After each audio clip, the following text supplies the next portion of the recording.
Good morning everybody. Today we are going to start the application of the congruency, है ना। और applications क्या है कॉन्ग्रुएंसी का, ये ऑलरेडी हम लोगों ने पिछले वीडियोस में थोड़ा बहुत डिस्कस कर लिया था। एक बार मैं आपको बताऊंगा तो आपको याद आ जाएगा। आई टोल्ड यू दैट कि we can just make the congruent two triangles by 4 to 5 different methods are there, है ना, जिसमें कि साइड है, साइड है, एंगल साइड एंगल है, RHS है, ये सारे जो हैं। तो इन सब किसी भी एक प्रॉपर्टी से अगर आप दो ट्रायंगल्स को कॉन्ग्रुएंट करते हो, तो मैंने आपको बताया कि एक ट्रायंगल में टोटल 6 चीज़ें होती है, 3 एंगल और 3 साइड्स। तो अगर किसी भी एक ट्रायंगल को जब आप कॉन्ग्रुएंट करते हो तो कोई भी तीन प्रॉपर्टी लेते हो, कोई भी 3 प्रॉपर्टीज़ लेते हो, तो बाकी की जो 3 चीज़ें बचती हैं वो अपने आप इक्वल हो जाती है, जिसको हम लोग बोलते हैं CPCT, congruent part of congruent triangle. तो यही उसका एप्लीकेशन है कॉन्ग्रुएंट ट्रायंगल्स का, ठीक है। तो कभी भी आप दो ट्रायंगल्स को कॉन्ग्रुएंट करते हो तो बाकी की जो चीज़ें बचती है वो अपने आप इक्वल हो जाएगी, and that is it's property, है ना। देखो, जैसे ये मैं 11 से स्टार्ट कर रहा हूँ, कुछ क्वेश्चंस बहुत इजी है, आप डायरेक्टली समझ सकते हो। यहाँ पे देखो इस क्वेश्चन में क्या दिया हुआ है, इन the given figure AB and CD, this ये AB and this CD bisect each other. Bisect का मतलब क्या होता है? बाइसेक्ट का मतलब होता है, बाई का मतलब होता है 2 और सेक्टिंग का मतलब होता है कटिंग, तो 2 इक्वल पार्ट्स में। तो इसका मतलब ये CD और AB जो है वो इक्वल पार्ट में कट कर रहा है, मतलब ये जो KC है that will be equals to KD, और ये भी बाइसेक्ट हो रहा है, मतलब ये जो AK है वो हो जाएगा आपको KB के इक्वल, ठीक है। और फिर देखो इक्वल हो गया। अभी तक जो इन्फॉर्मेशन दिया हुआ है उससे मैं आपको ये बता सकता हूँ कि AK और KB इक्वल है और CK और KD आपस में इक्वल है। क्यों? क्योंकि AB और CD एक दूसरे को बाइसेक्ट कर रहा है, ठीक है। और मेरे को प्रूव करना है कि ये AC और BD आपस में इक्वल है। तो कभी भी दो चीज़ों को कभी भी अगर आपको इक्वल प्रूव करना है ना, तो हमेशा आप कॉन्ग्रुएंसी के बारे में सोचो, कॉन्ग्रुएंसी के बारे में। तो इन दो ट्रायंगल को क्या मैं कॉन्ग्रुएंट कर सकता हूँ? देखता हूँ कौन सा प्रॉपर्टी लग सकता है। इस ट्रायंगल में ये साइड इसके इक्वल है, इस ट्रायंगल में ये साइड इसके इक्वल है, और यहाँ पे ये एंगल देखो जस्ट एक दूसरे के पीछे है, इसको हम बोलते हैं वर्टिकल अपोजिट एंगल। तो देखो दो साइड्स मैच कर रहे हैं इसमें, और इसके बीच का एंगल ही मैच कर रहा है। तो जब दो साइड्स और एक एंगल मैच करते हैं तो साइड एंगल साइड से, साइड एंगल साइड से दोनों ट्रायंगल को आप कॉन्ग्रुएंट कर सकते हो। अब जब दोनों ट्रायंगल कॉन्ग्रुएंट हो चुका है तो अब फिर AC और BD को आप इक्वल दिखा सकते हो by the property of CPCT, है ना। यहाँ पे बिल्कुल आपको सेम चीज़ें हैं। ये क्वेश्चन नंबर 2 में ये बिल्कुल सेम फिगर है, ये बस फिगर ऐसे है, इसको टिल्ट कर दिया गया ऐसे, और यहाँ पे ऑलरेडी ये इक्वल दिया भी हुआ है, ठीक है। तो यहाँ पे आपको ये प्रूफ करना है कि ये CD जो है, सॉरी ये DE जो है इसके साथ पैरेलल है। तो जब ये दो ट्रायंगल को आप कॉन्ग्रुएंट करोगे तो आप देखोगे क्या कि ये एंगल B जो है वो एंगल D के इक्वल आ रहा है। तो एंगल B और D जो है एक तरह से ऑल्टरनेट इंटीरियर एंगल है। तो अगर कभी भी ऑल्टरनेट इंटीरियर एंगल अगर आपस में इक्वल होते हैं तो CD जो होता है वो BC के साथ पैरेलल है। या आप इधर से देखोगे ये जो एंगल E है वो इधर से एंगल C के इक्वल है, तो ये भी ऑल्टरनेट इंटीरियर एंगल्स है। तो जब ऑल्टरनेट इंटीरियर एंगल्स आपस में इक्वल होते हैं तो अपोजिट साइड बिल्कुल भी पैरेलल होते हैं, ठीक है। ये क्वेश्चन नंबर 3 में आपको थोड़ा लिख के बता देता हूँ। ये फिगर थोड़ा सा 3D टाइप का फिगर है, इसलिए मैं इसको आपको बता देता हूँ लिख करके, ठीक है। देखो पहले फिगर मैं इसको ड्रॉ कर लेता हूँ। तो ये फिगर जो है ये बिल्कुल कुछ ऐसा फिगर है।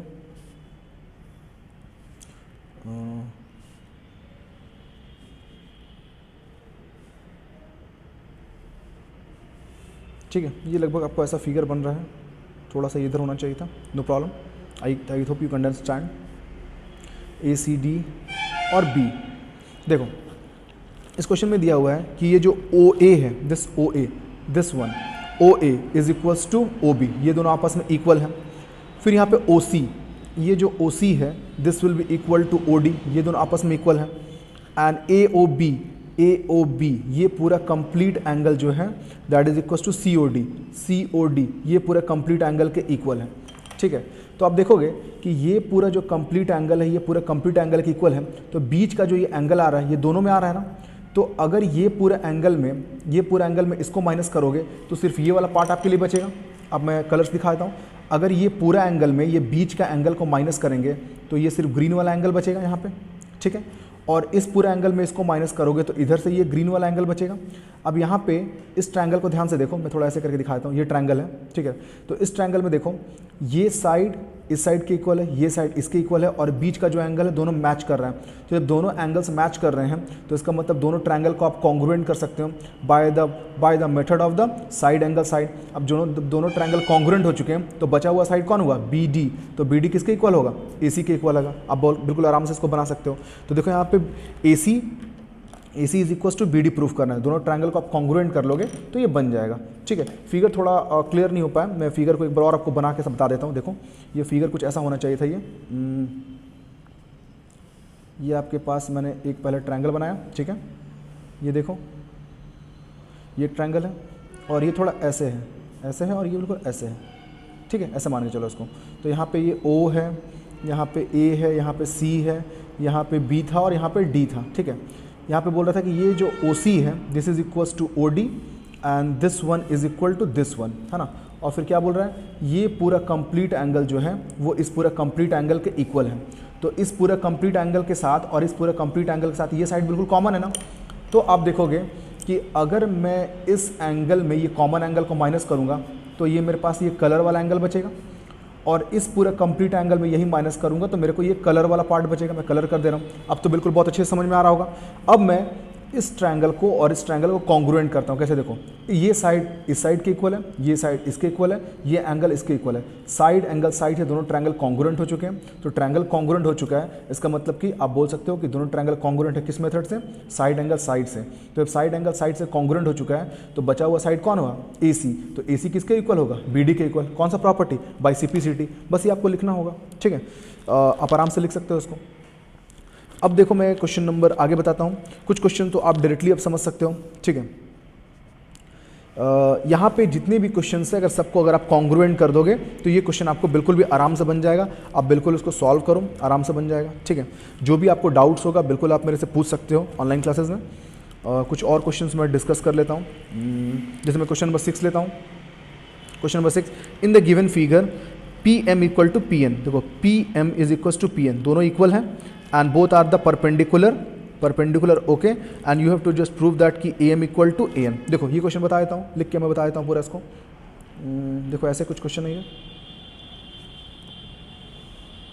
सबसे पहले यहाँ से ये परपेंडिकुलर लाइन ड्रॉ किया गया है और यहाँ से ये परपेंडिकुलर लाइन ड्रॉ किया गया है। ठीक है, यहाँ पे ये C है, यहाँ पे ये N है, यहाँ पे ये A है, यहाँ पे M है, यहाँ पे P है। ओके, तो इसमें क्या क्या दिया हुआ है, ये साइड इसके इक्वल है। ठीक है, और यहाँ पे ये इसके ऊपर है परपेंडिकुलर है, ये इसके ऊपर परपेंडिकुलर है। और मेरे को क्या शो करना है, मेरे को करना है कि this AM is equals to AN, ये मेरे को शो करना है। ठीक है, ये मेरे को शो करना है। तो इसको मैं कैसे शो कर सकता हूँ, तो मैंने आपको बोला कि जब भी कुछ भी चीज़ों को इक्वल प्रूफ करना होता है हमेशा कॉन्ग्रुएंसी के बारे में सोचिए। तो इन दो ट्रायंगल को कॉन्ग्रुएंट करता हूँ। देखो सबसे पहले देखो कि इसमें ये 90 डिग्री, ये 90 डिग्री, 90 डिग्री के साइड, सामने का साइड जो AP है वो दोनों ट्रायंगल में बिल्कुल इक्वल है। तो इसका मतलब हाइपोटेनस दोनों के सेम हो गए। और यहाँ पे PM जो है वो PN के इक्वल है, मतलब दोनों के एक एक साइड और इक्वल है।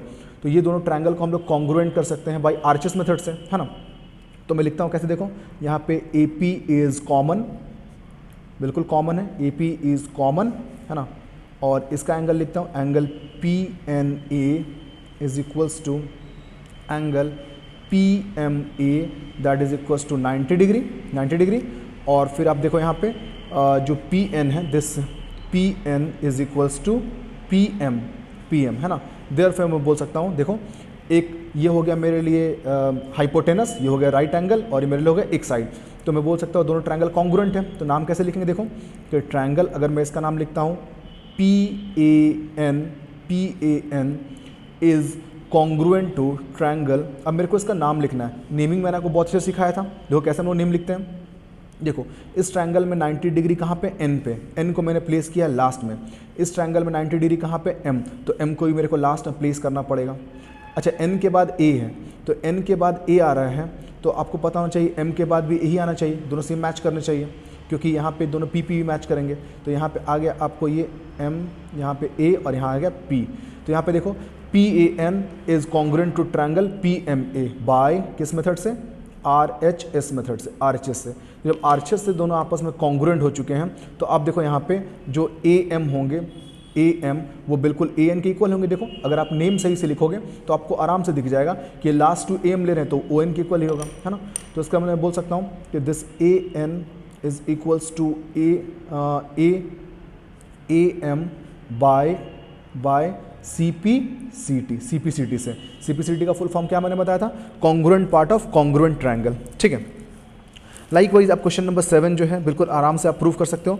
इस फिगर में क्वेश्चन में क्या दिया देखो कि AD, this AD and BC both are equal and both are parallel also, ये दोनों आपस में इक्वल हैं और पैरेलल भी हैं, तो मेरे को अपोजिट साइड जो है वो मेरे को इक्वल दिखाना। चलो मैं थोड़ा एक बार हिंट देके आपको बता देता हूँ। क्वेश्चन नंबर 7 देखो, इसमें क्या है, ये आपके लिए एक फिगर है, ठीक है, ये फिगर है, इसका नाम मैं देता हूँ ABC और D, ABCD, ठीक है, और मैं इसको ज्वाइन करा देता हूँ। इसमें ये दोनों साइड आपस में इक्वल हैं और पैरेलल हैं। गिवन में अगर मैं देखूंगा तो ये AD is equals to BC दिया हुआ है and also this AD is just parallel to BC, मतलब दोनों आपस में इक्वल हैं और पैरेलल हैं। और मेरे को टू प्रूव क्या करना है, टू प्रूव क्या करना है कि दिस अपोजिट साइड जो है this AB will be equals to CD, ये मेरे को प्रूव करना है। तो ये बहुत इजी से हम लोग प्रूव कर सकते हैं। देखो सबसे पहले देखो, जब ये दोनों लाइन आपस में पैरेलल हैं तो ये एंगल जो है, इसको थोड़ा कलर कर देता हूँ, ये एंगल जो है वो बिल्कुल इस एंगल के इक्वल होगा, बिल्कुल इसी का एंगल इक्वल होगा। और ये देखो AC जो है इन दोनों ट्रायंगल में बिल्कुल कॉमन साइड है, तो देखो side angle side, side angle side, क्या दोनों ट्रायंगल कॉन्ग्रुएंट है? तो जब ये दोनों ट्रायंगल कॉन्ग्रुएंट हो जाएंगे तो आप बिल्कुल भी CP CT से ये साइड बिल्कुल इक्वल मिल जाएगा। देखो मैं लिख देता हूँ इसके लिए, आप लिखोगे कि एंगल जो DAC है that will be equals to angle BCA, है ना, ये लिखेंगे alternate interior angle, alternate interior angle, ठीक है। और यहाँ पे AC जो है इज कॉमन, दोनों में क्या है, दोनों ट्रायंगल में बिल्कुल भी ये कॉमन आ रहा है, ओके, दोनों में कॉमन आ रहा है। And this AD is equals to BC, ये तो गिवन में ही है, गिवन में था, तो इसका मतलब देखो side angle side, side angle side, दोनों ट्रायंगल कॉन्ग्रुएंट हो चुके हैं। देयरफॉर मैं लिख सकता हूँ कि ट्रायंगल, इसका नाम मैं लिखता हूँ, सपोज करो कि मैं लिखता हूँ इसका नाम ADC is just congruent to triangle. अब मेरे को इसका नाम लिखना है, ठीक है, इसका नाम लिखना है, तो नेम कैसे मैच करेगा, देखो इसमें एंगल A एंगल C के इक्वल है, तो एंगल A को पहले प्लेस किया है तो C को भी पहले प्लेस करना पड़ेगा, ठीक है। A के बाद D देख रहा हूँ, तो A के बाद D डबल लाइन वाला, तो C के साथ डबल लाइन कौन है, B, तो हो गया CB और लास्ट कौन बचेगा, A, CBA। तो दोनों ट्रायंगल आपस में कॉन्ग्रुएंट हो चुके हैं। जब दोनों ट्रायंगल कॉन्ग्रुएंट हो चुके हैं तो अगर मैं यहाँ पे अगर मैं CD लेता हूँ, CD, तो देखो ये AB के इक्वल हो जाएगा ना, लास्ट टू, तो देयरफॉर मैं बोल सकता हूँ कि दिस CD, आप इसको DC भी लिख सकते हो, CD भी लिख सकते हो, कोई प्रॉब्लम नहीं है। तो CD is equals to AB by CP CT, और ये क्वेश्चन सॉल्व हो गया, ठीक है। तो बाकी के जो बचे हुए क्वेश्चन आप इसको सॉल्व कर लेना, ठीक है। नेक्स्ट डे मैं आपको बताऊंगा properties of the isosceles triangle and equilateral triangle. Thank you very much.